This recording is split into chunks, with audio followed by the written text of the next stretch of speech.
আপনারা কারা সেটা বলেন না। ঘুমিয়েছিলেন এই জন্য আমরা কারা, আমাদেরকে চেনেন না। আপনারা 3 তারিখে রুমের ভিতরে ঘুমিয়েছিলেন, সেই জন্য আপনারা জানেন না আমরা কারা। আপনারা জানেন না বাগদার ব্রিজে কতগুলো লাশ পড়েছিল, এই জন্য আপনারা জানেন না। আপনারা জানেন না মিরপুরে কি হয়েছিল, আপনারা জানেন না। আপনারা জানেন না, আপনারা জানেন না যাত্রাবাড়িতে কি হয়েছিল, কতগুলো শহীদ হয়েছিল, সেই সংখ্যাটাও বলতে পারবেন না।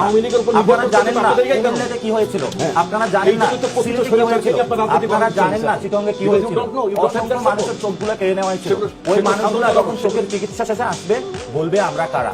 আমরা এই বাংলাদেশকে নতুন করে স্বাধীন করেছি। আমরা হলাম তারা যারা বেগম জিয়ার জীবন 15 ইয়ার্সে যারা আপনারা মুক্ত করতে পারেন নাই। আমরা তারা যারা বেগম জিয়াকে মুক্ত করে দিয়েছি। আমরা তারা যেখানে হলো আমাদের কারণে আপনার ভাইস অ্যাক্টিং চেয়ারম্যান হলো তার মামলাগুলো উঠে। আমরা তারা যার কারণে হলো আমরা তারা